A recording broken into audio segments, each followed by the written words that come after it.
What's on, where, and when. It's the Talk of Nelson. Talk Nelson Radio.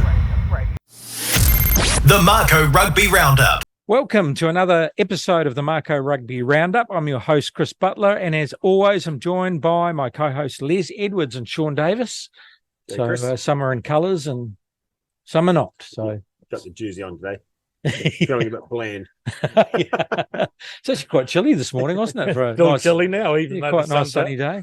And it's our great pleasure to welcome our very special guest, Mako player, force player, and also played 3 tests for the Wallabies as well. Feleti Katu'u, is that right? Or Kaitu'u? Close enough, Chris. There you go. Getting there. Maybe I'll hopefully get it by the end of the show. This will. week, our lineup is NPC Rugby, Rugby World Cup, and a chat with Feleti about his rugby career and his time with the Force and the Mako, and also a bit of a chat about the Wallabies too, which would be great. Our venue sponsor is O'Shedigan's on Bridge Street. And if you're in search for the perfect spot to watch the big games on the big screen, have a catch up with your friends or dance the night away, O'Shedigan's is the place to be. Or have a poker tournament. You played last night, I believe. Yeah, mate. Every Tuesday we throw some cards around down here, and What's the buy-in? just $20, mate. Oh, yeah. Nice and casual, and depending on the crowd, it can escalate into a slightly larger night. So we knocked off about 2:30 this morning. But poker finished about 10:30. So I see. You then had book club. yeah. Then we just had to debrief. Right. Yeah. So what else is so? So we're a bit short on footy this week, or a bit shorter, but we've got the All Blacks first thing Friday morning, so we'll have the barbecue running again for that, and then we'll be looking forward to some NPC quarterfinal action through the weekend, and then building up for the World Cup quarterfinals next week as well, mate. So there's plenty going on, but it's a little bit spread out this weekend, I suppose. Well, it'll be on the big screens if you want to come down. O'Shedigan's on Bridge Street. Let's talk Bunnings Warehouse NPC, and on Saturday, Bay of Plenty 41 versus Tasman Mako 12. Halftime 17-0, and probably surprised by that score from my point of view, but you were at the coalface, so tell us about your thoughts on the game. It was a bit of an interesting one. Like we obviously took learnings from that Canterbury game and understood we needed to start really well, so we had a massive emphasis on that. Thought we'd started the game relatively well, like had them somewhat under the pump a bit, but just like little details in our game that we didn't quite nail. They were able to relieve pressure and ended up just getting away from us a bit.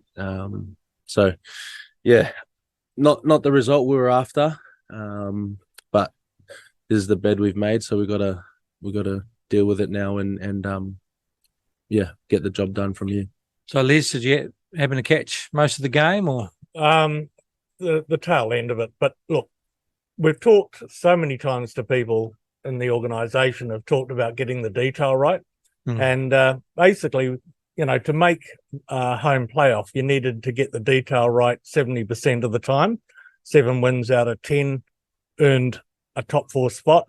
So conversely, that meant the Mako got the detail wrong 40% of the time. And I just think that's just a demonstration that maybe there's something else at play here. But hopefully I'm not being too unfair on the crew, but 2 times is a mistake and 3 times you're being a bit careless. So I do wonder why the detail wasn't nailed in such an important game, and maybe it's travel. I don't know what it is. Feleti, do you have any thoughts on that? Yeah, you're right, Les. The detail wasn't up to scratch. It's not the standards that we sort of hold ourselves to. So we're disappointed by it, but we know we're capable of much more, and we'll be looking to bring that on Saturday. Yeah, I suppose that's the upside, isn't it? You've got another crack at it this week. It's not done and dusted. It was disappointing to miss out on that potential home quarterfinal, of course, but Yeah, look, I think it's a matter of scrub it out and let's go again. Yeah. Flush it down the dunny, as Steve Hansen would say. Yeah. They're a good team, aren't they? Oh, definitely. They couldn't take them lightly, and whoever got the bonus point win was always going to get that 4th spot. So, well done to them away, and as everyone here agrees, get the detail right this week. We played Taranaki up at New Plymouth on Saturday night, 7:00 game. We've beaten them up there already this season. They'll be rearing to get revenge on that. But, good luck to our team and the boys who are travelling to get this right. And you're quite happy with the travel arrangements, Folletti? Yeah, I never really looked too far into any of that stuff. It's just, for me, it's like when you cross that white line, whatever's happened before or whatever, you got to just park it and turn it on. Yeah, so if you look, Bay of Plenty did make the top 8, so they had an opportunity. I guess they wanted to make sure they made the playoffs for a start. I mean, you got to be in it to win it, don't you? So they take on Hawke's Bay, Wellington, Waikato, and then Canterbury versus Auckland. And we do have the capability. That's the other thing, isn't it? So. And we talked about those little things making a big difference. And the All Blacks experienced that against South Africa when you don't get those small details right, just how much that score blows out. Mm-hmm. We've seen that in quite a few games this season. Mm-hmm. And there was the Northland game, and then you guys bounced back quite comprehensively.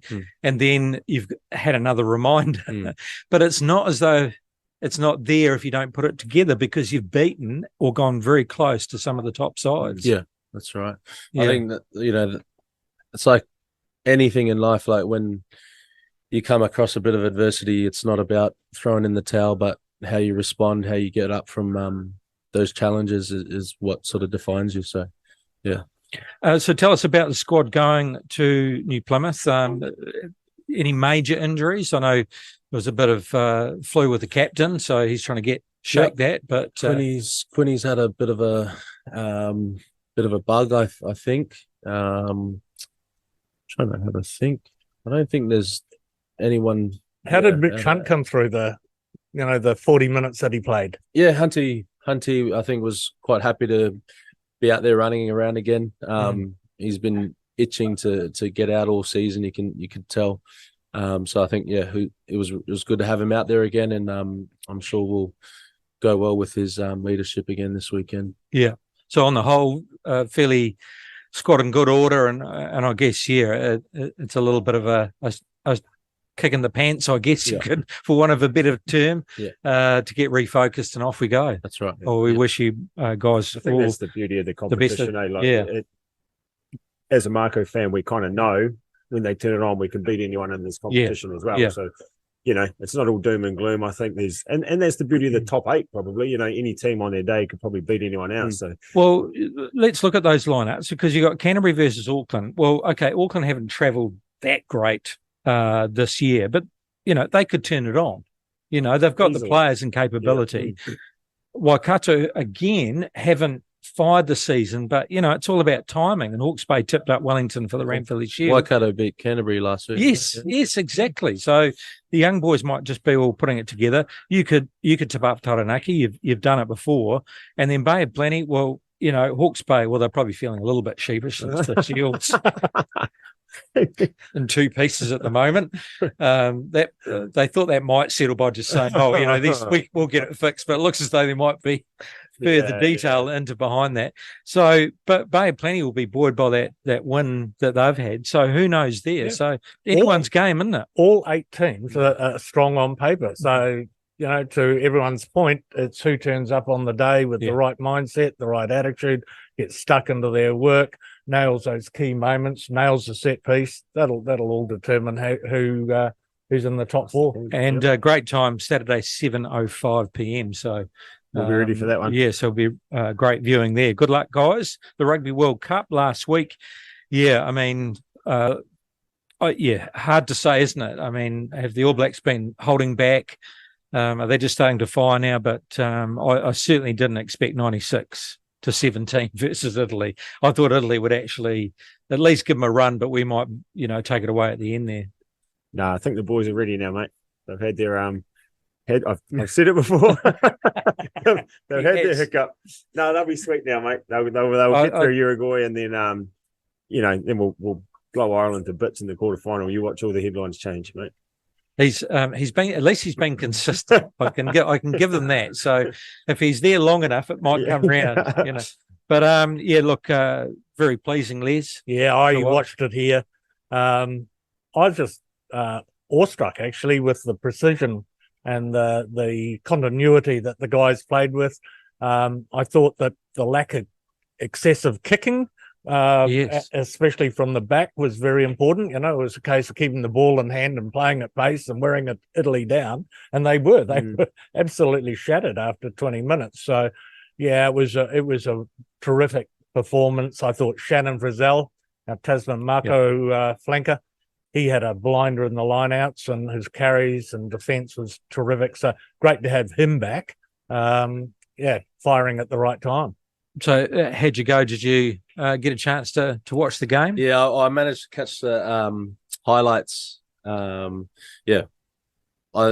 thought Italy would probably put up a bit more of a fight than the scoreline showed, but I think the All Blacks are just starting to hit their straps. So well done to them. And Roy Gard, he cemented his spot, and unfortunately for Christie, Christie gets a run this week, so he'll be itching to see if he can at least. And we see Ethan on the bench, so great to see him there. I thought they may have given him a go against Italy, but who knows? I mean, it only takes an injury or what have you, and also if he puts up a great show against Uruguay, who won't be easy. They actually gave France quite a good run, didn't they? Yeah, absolutely. Look, I just think, looking back at that Italy test, that was as good a performance as you can get against an opposition like that. They stuck to their guns. There was a period just after half time when Italy got back into it, caused a few problems, but man, the All Blacks played very, very well, and I think Foster can be very pleased, and the fellow coaches can be very pleased with that. It sets the standard that they need to continue now for the remainder of the tournament. I think it's definitely cemented for me, Damien McKenzie off the bench, the way he performed and what he can bring. If things are a bit tight and you need to try a few things, man, if he finds half a sniff, he's off, isn't he? So good stuff. And of course, we've got Friday 8 a.m. New Zealand versus Uruguay, and as we mentioned before, they put up a good fight against France. So we're going to have to be on song not to to get a scare amongst the squad, aren't we? But we're going to do it quite comfortably. Yeah, mate, they'll cruise in. They'll, it'll be a landslide. We'll put another 60 points on them. Don't worry about it. Okay. I agree. All of the form says that the All Blacks ought to beat a tier 2 team like Uruguay quite comfortably, and I believe they will as well. I like the look of the team. They've obviously given more game time to guys that need it, like Tyrell Lomax and Shannon Frizzell, and they've rested some guys who need it, like Artie Savia. They've got your friend Damien McKenzie at fullback, bit of razzle-dazzle there, Bowden Barrett off the bench. Unfortunately, the one name I'd love to have seen, but he's currently got a bit of a hamstring strain, is David Havili. So Caleb Clark gets the number 23 jersey. But other than that, I think it's a good selection to give a rest to some who need it, and to give other players more time to hit their straps. Yeah, still a chance to prove that they should be in those main squads, Fletty. When you're in that position, they won't be going out there cruising, will they? No, that's right. They'll be putting their best foot forward to hopefully get another look the following week. So I'm sure Scratch will be chomping at the bit when he gets out there. Scratch. Is that Ethan's nickname, is it, mate? Yeah, apparently. Very good. Never noticed that. Have you noticed him? Scratch? No, we'll have to ask more questions about that one. Saturday, 8 a.m. France versus Italy, and France would obviously be the favourite. I thought actually when Italy were sort of putting it through the back line, they look quite, they've got some nippy players in there, some good players. So if France take it a little bit lightly, that'd put the cat amongst the pigeons if they tip them up. Italy will want to bounce back. Obviously, they were clearly pretty disappointed with that game against the All Blacks.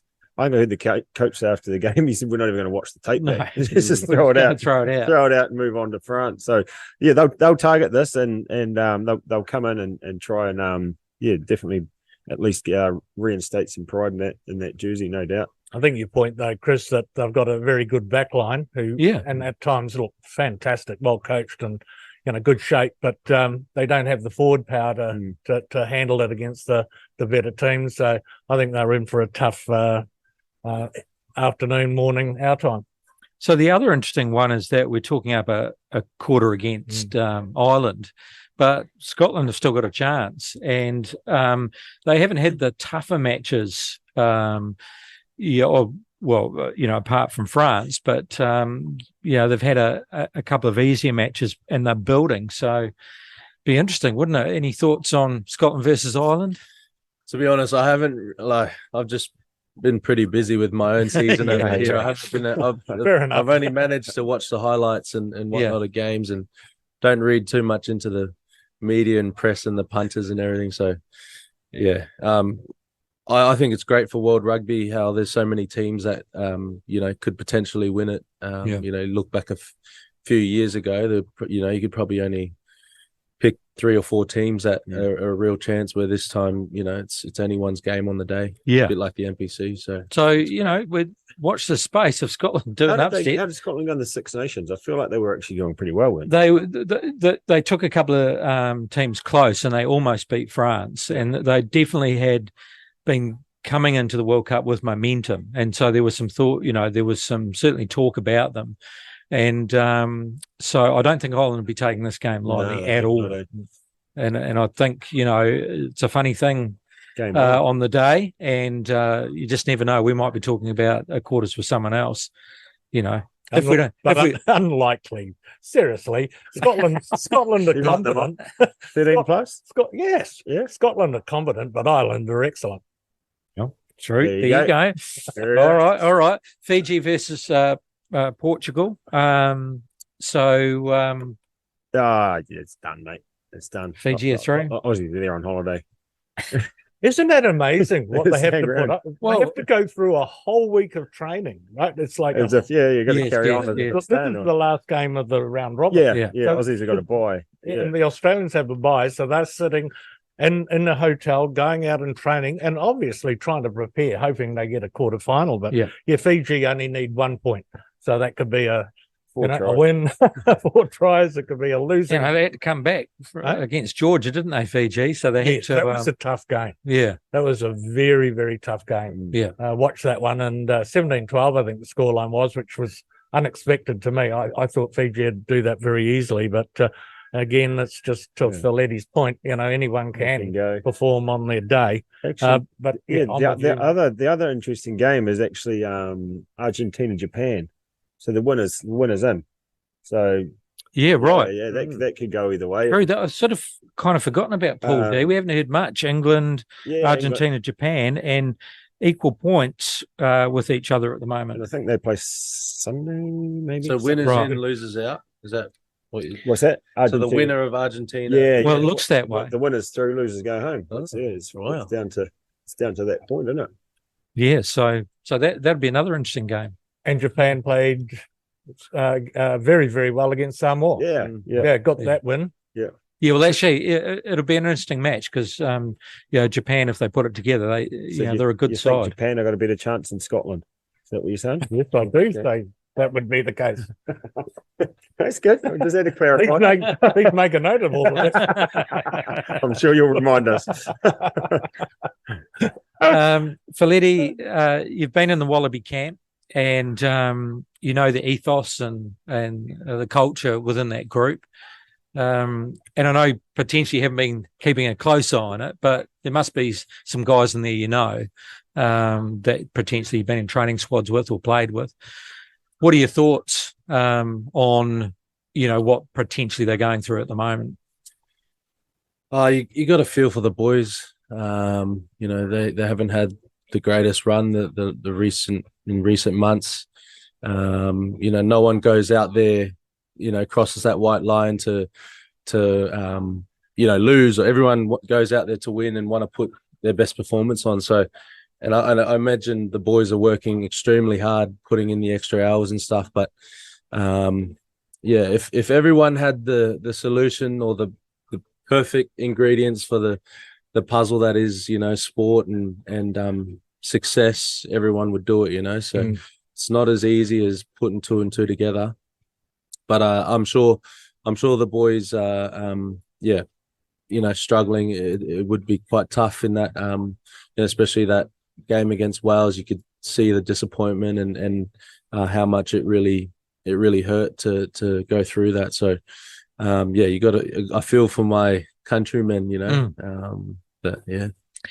But sometimes, you mentioned it before, through adversity, sometimes you need to hit rock bottom, because even if Australian rugby has not seen the heights, they've gone close. I've thought some games, they're on the comeback here, and you can never count them out. But perhaps haven't seen its success in more recent years. But sometimes in order for things to change, you got to hit rock bottom, don't you? And so in my mind, I think, watch out. Yeah. No, you're exactly right. I think I look back, can't remember exactly when it was, but there was that game where all we had to do was kick it out and we got penalised and ended up losing that game. Yes. Those are the finest margins. That was potentially time wasting. That's what he pulled them up on. And that's right.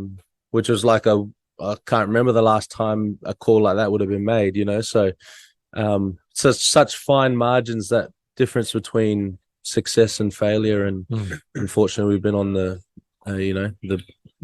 opposite end. All right, well, watch this space and we'll see what happens in the future.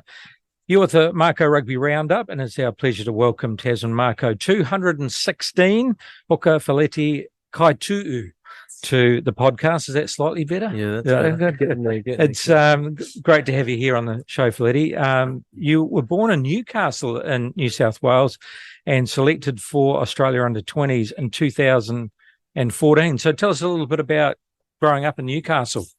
Yeah, so my old man and old lady, they're both from Tonga. Old man moved over to New Zealand probably to finish his last 3 or 4 years of high school and went to Auckland Grammar.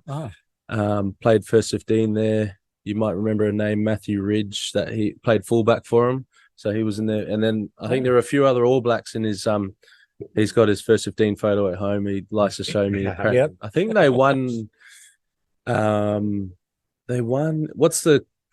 is there like a competition where they play all schools around like the country, not just within Auckland, for example? Yeah, well, the secondary school. Oh, the secondary schools. New Zealand. Pretty sure they won that in their year. Like they almost went undefeated, I'm pretty sure. Yeah, well, that's a good team. Yeah. I'll chase it up actually and find out some of those names. But so he played first 15 there, and then after school he sort of had to choose between his studies or pursuing his rugby. Really, rugby was just a bit of fun away from his education, but ended up so he's a doctor. Oh, wow. Ended up doing his training at Auckland University. As soon as he finished that, got a job in Newcastle in Australia, and packed up and moved over with mum. So other than that job, you could have been a Kiwi. What's that? Oh yeah, playing in New Zealand. Potentially. He did think I ended up going to a rugby school called Nudgee College in Brisbane, where like Rocky Elsom, Flatley, guys like that sort of came from. But at one point he considered sending me to Auckland Grammar. He speaks highly of that school. So could have potentially ended up across the ditch. So Newcastle, quite a strong league place. Some legends. Yeah, so we were only there till about the age of 5. Okay. So I don't remember too much of it. Yes. And then we moved up to Brisbane. So that's right. I consider myself a Queenslander, Right. particularly with the Origin as well. I don't support the Blues.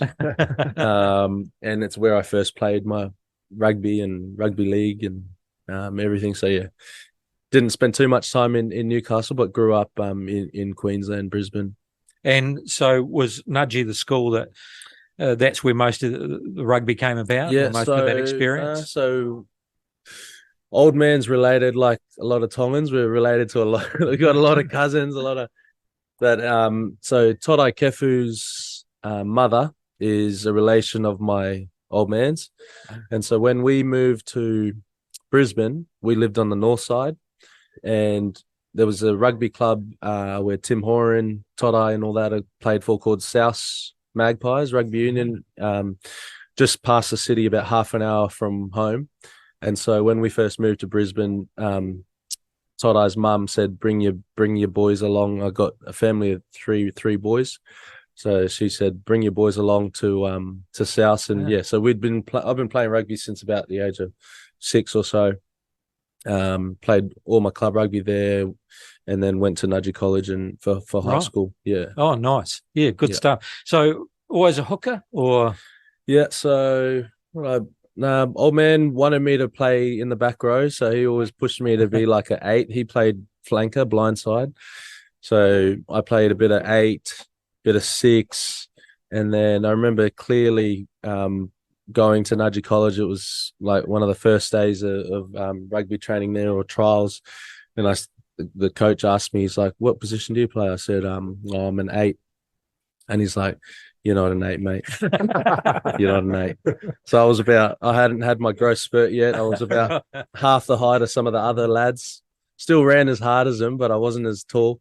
The 8 that actually probably took my spot was Sean McMahon. So he was, now you think of it, he is probably more of an 8. Yeah. So that coach, Greg Alexander, he's the one who was said, come and play hooker. And that's where all the throwing and lack of throwing began.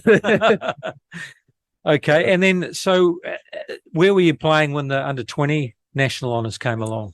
Yeah. So I played Aussie schoolboys. I was the youngest in my year when I played. So I finished school, had no intention. I wasn't actually going to play first 15 because my old man was always big on my education first. And we actually had a new coach come along. I didn't really have much favor. Like, I played 15 Bs, 16 As in year 11, where guys normally have a crack at the first 15. I wasn't in that mix. And then year 12 came around and we had a new first 15 coach come through, and he saw me play and he liked what he saw. So gave me my crack. And then I was actually playing loose head, but throwing in the lineouts. Oh. And then, so that was my first season at Loosehead, ended up making the Aussie schoolboys as a Loosehead. Oh, wow. And I was the youngest in the team that year. We actually beat New Zealand for the first time in 5 years. Artie was the captain. Also had who was the centre for the Hurricanes? Ngani Laumape. Oh, right. It was that year, 2011.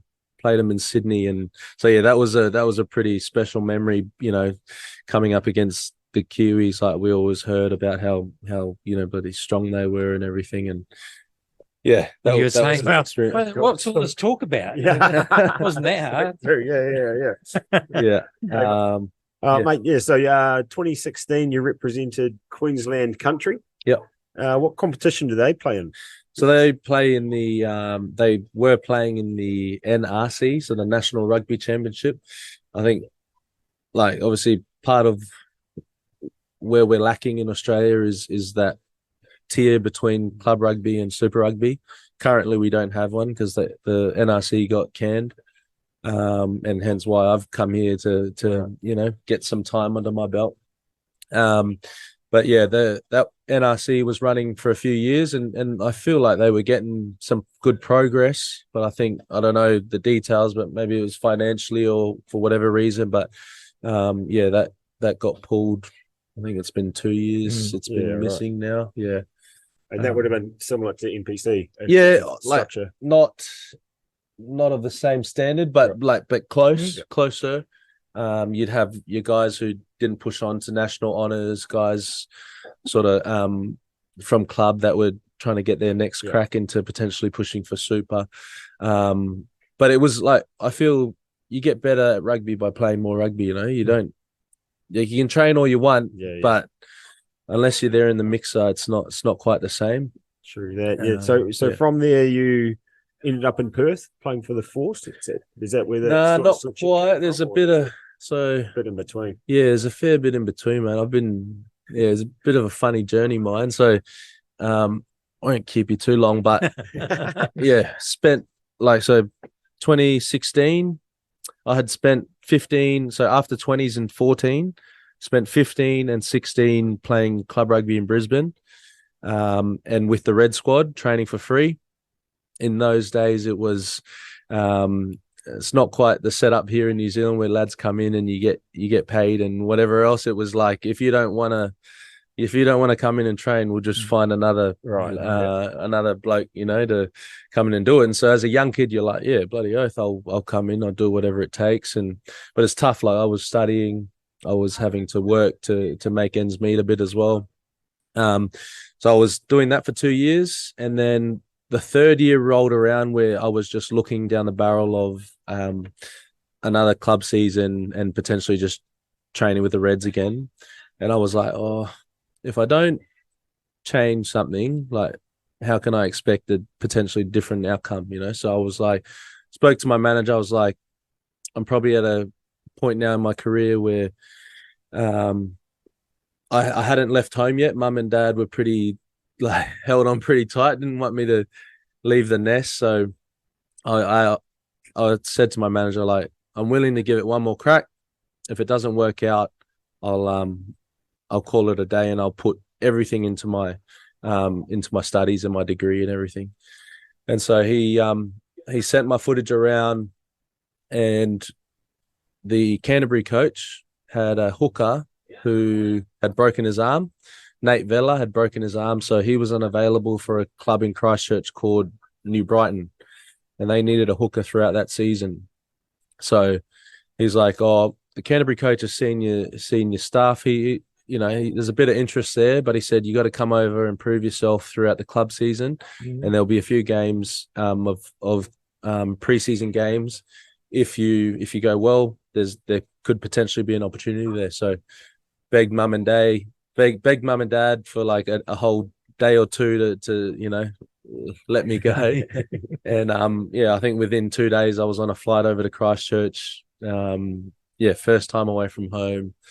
It was. But if I hadn't taken that risk and that just that one opportunity, I wouldn't be sitting here today. So went over to New Brighton, played the club season there, went like fairly well, debuted for Canterbury, got injured, ended up in Japan on a little medical joker. Sorry guys, I'm going on here. We're getting there. And then after the Japan little medical cover thing, which was at Kubota, and I was waiting on a contract there.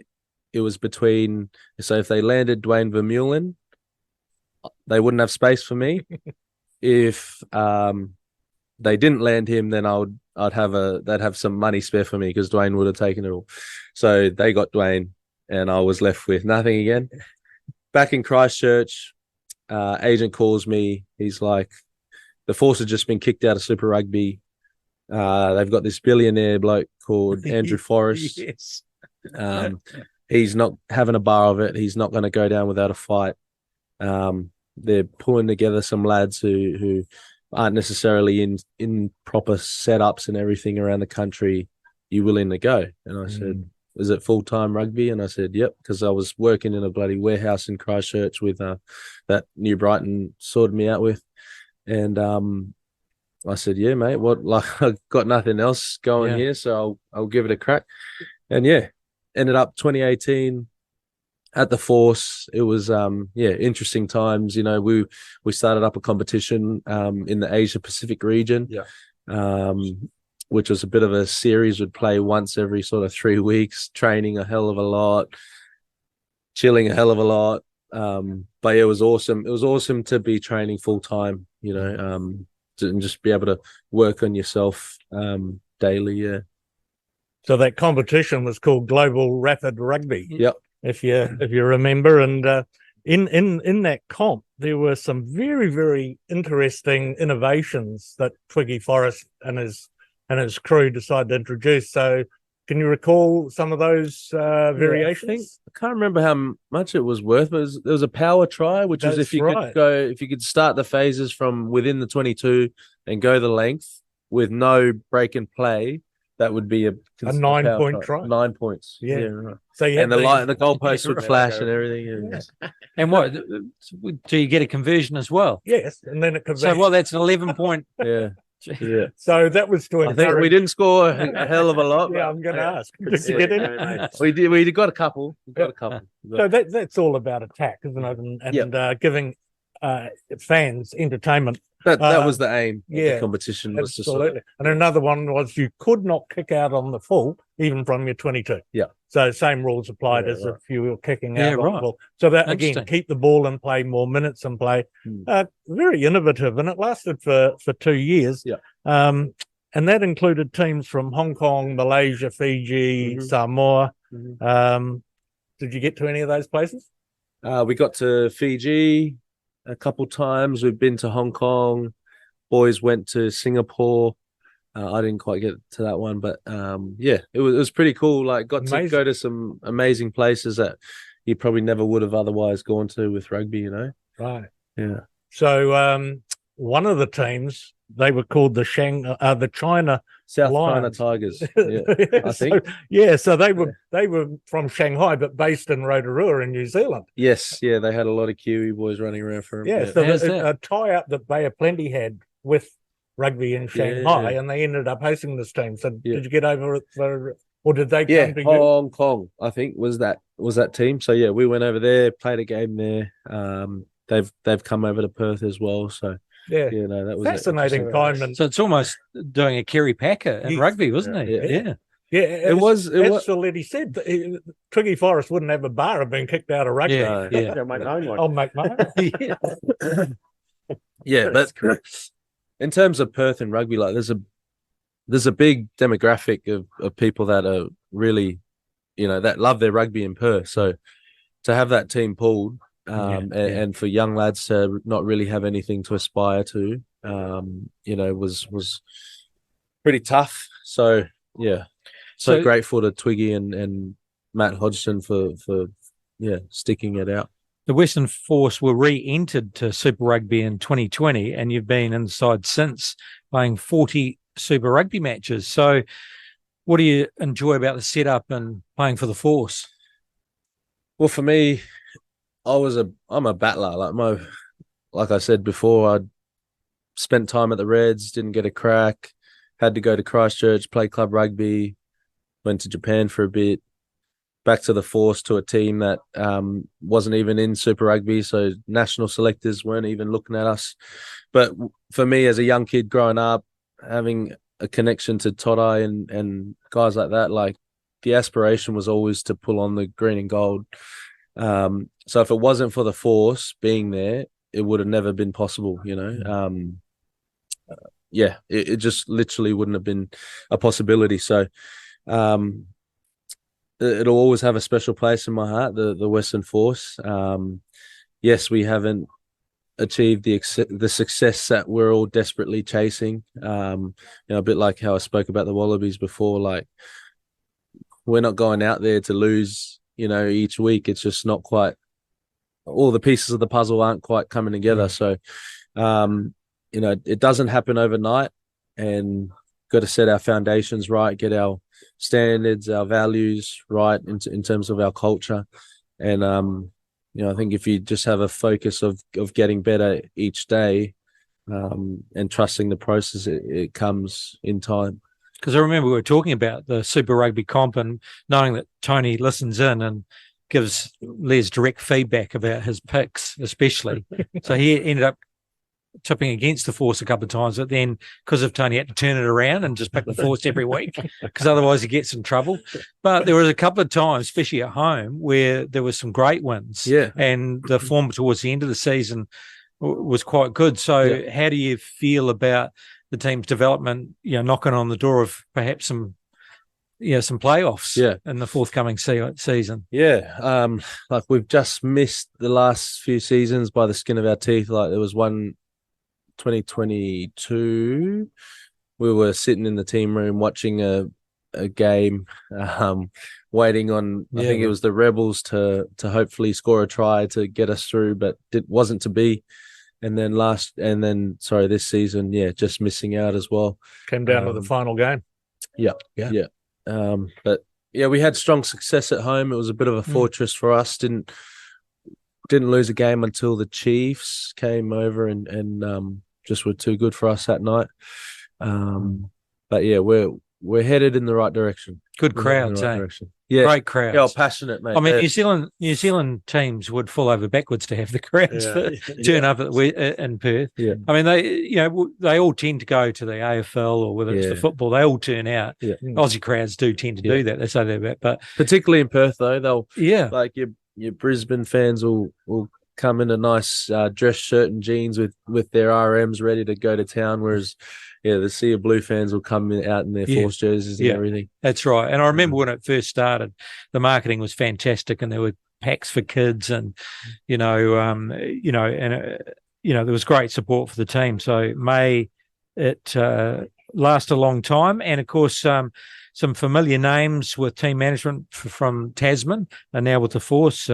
CEO Tony Lewis, who was big influence on Tasman, and also Chris Goodman and Kurt Harrington. So you have much to do with those guys? Yeah, had a bit to do with Goody, Tony, Kurt, always rubbing my calves and everything. He's good physio, isn't he, Kurt Harrington? Oh, he's interesting. I'd say he's interesting. Well, he's got an interesting personality, but he's a good physio. Yeah, no, he's a good man. He's a good man. And Thomas? Yep, ST as well. Yeah. So like we've got world-class operators who are there to help drive our environment and get it to where it needs to go. So it's been they were selling this place very highly when they heard whispers that it might be coming to fruition. So glad I've taken that advice on. Mate, you touched on it briefly before. 2021 you were selected to play for Australia. Congratulations. It must have been a pretty big honor to make that team. And what was that like? Tell us a little bit about that sort of news and that experience. That was an interesting year. So end of 2020, and you got to imagine Perth weather, and you'd know, Chris, 40-degree heat in the summer, and we're out there doing preseason. And one session I've just ran, and I've run till I couldn't run anymore, and I've hit the deck, and like just seeing stars. I was like, my body's no good here. Ended up going in an ambulance to hospital, and had a condition called rhabdomyolysis, where you sort of see it in your like long distance runners and marathons and everything, where your muscle starts breaking, your body starts breaking down the muscle, ends up in your bloodstream and everything. Anyway, kidney, liver, all of that was like down to about 20% function. So some of those organs were about to call it a day, which isn't too good. No. Anyway, the recovery from that was pretty brutal. Like, I was like, man, I love footy, but not to the point where, your life's potentially at risk. And anyway, just kept getting up each day and got on with it. And the funny thing was, I probably wasn't in. They were meant to bring over Julian Montoya, the Argentinian hooker. So he would have come in as a bit of a marquee signing, I think, which wouldn't have given me any pathway to getting the exposure. And then one of the other hookers had the birth of his son, so he had to take off like last minute as well. And we had a trial game against the Brumbies. I ended up starting, and I just didn't let that jersey go the rest of the year. Went on to like make the Wallabies and everything that season. So that was just a whirlwind year. Like, I can't exactly recall what was in the food or the water, but it just clicked. Well, but it must have been that mindset, because changing sport. There's a local player, a very good player called John Slotmaker, and they won the 1977 Chatham Cup, and he found out just before that season that they had signed a guy called Johnny Onoka, who was an all-white, fantastic player in his position. And he said pre-season, he just said to himself, no way. How's that? And he trained his ass off. He kept the jersey, and they put Johnny Anoka in another position. He just wouldn't let it go. And so it's interesting, that mindset, isn't it? Yeah. So that if you think about it strong enough and you're determined enough, what benefits may come. Yeah. Not to kill yourself, though. I'm 43. No. Heat. I mean, I know what that's like. Yeah. The fact they even had you out there in the first place. You're saying before the show, mate, also 100% success rate. Win rate. Yes, debut was against the Springboks world champs at on the Gold Coast. Come on, starting hooker got carded. Had to come on. I think it was probably about 15, 20 minutes ago. Absolutely shitting bricks. And had to throw a few darts. Ended up winning a scrum penalty with Slipper and Tongan Thor. Cooper steps up in his return game, slots it from about 40 out on an angle. We win.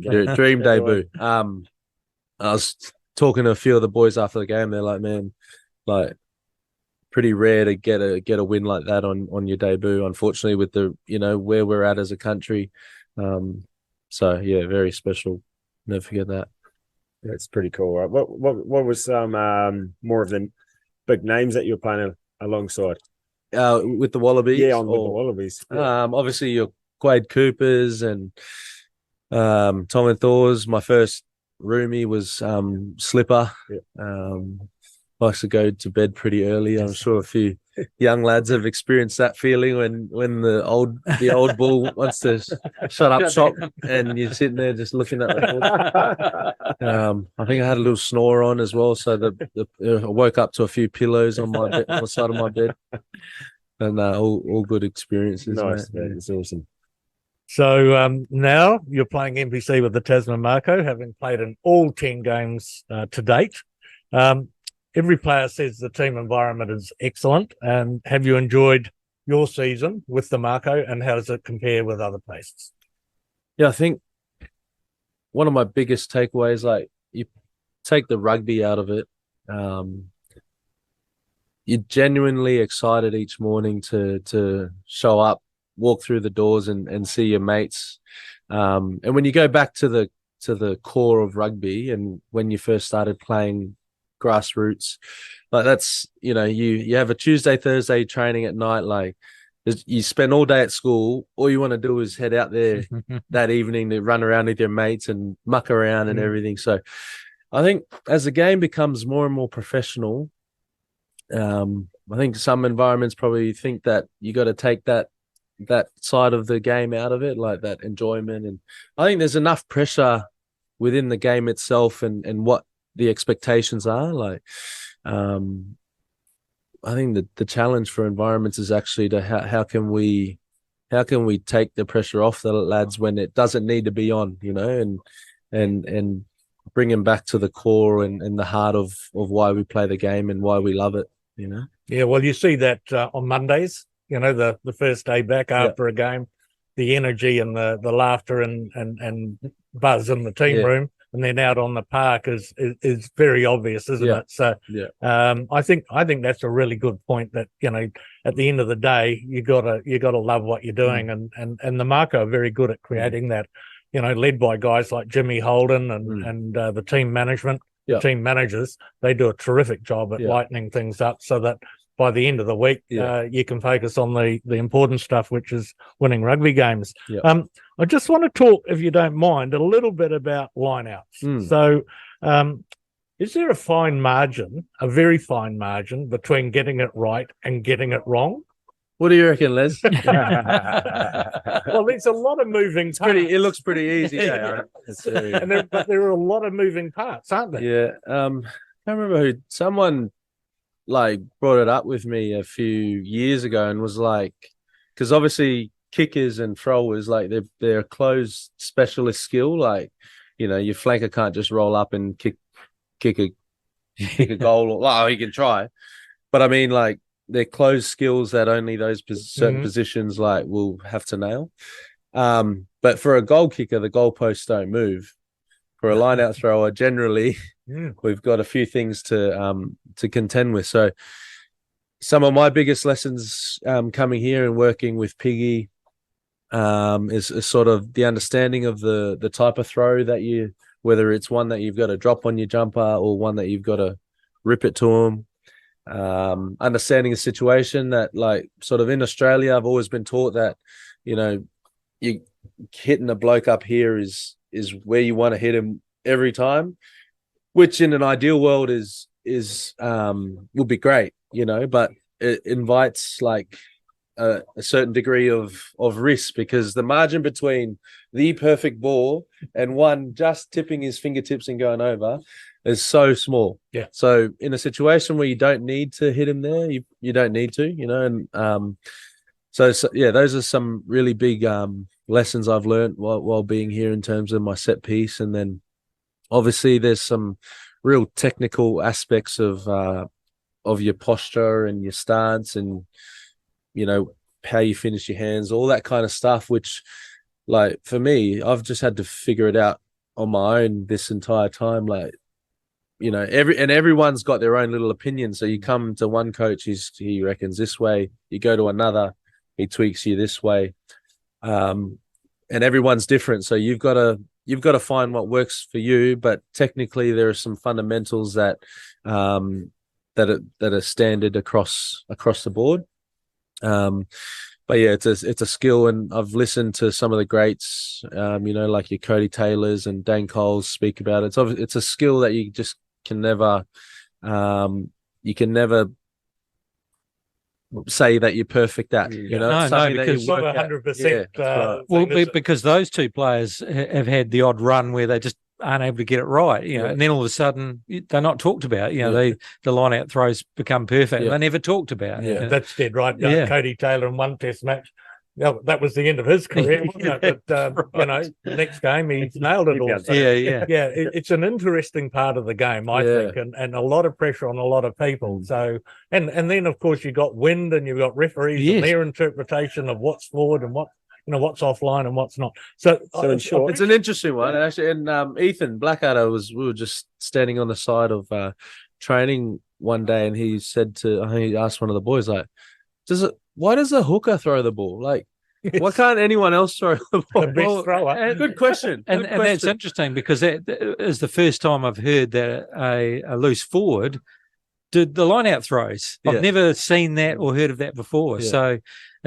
potentially it doesn't have to. Oh, no, potentially it doesn't. So what was your answer to Scratch? I said, I don't know, mate. Just, some things are just the way they are. Did you say to him, do you want to give it a go? And I'll just concentrate. We've got a little hoop at in the gym that everyone, even Macca Springer, Noah, they all Jim fancies. Actually, if Jim keeps eating a bit more and more, he might end up on it. That's wonderful. End of season team awards, and you were named Rookie of the Year. So big rats to you for that. How did you feel? Age range. Rookie 28. No, it's first season. So congrats. And what was your feeling when your name was called out? Oh, I was shocked. I honestly thought, you had to be a bloody 20-year-old or no facial hair or something.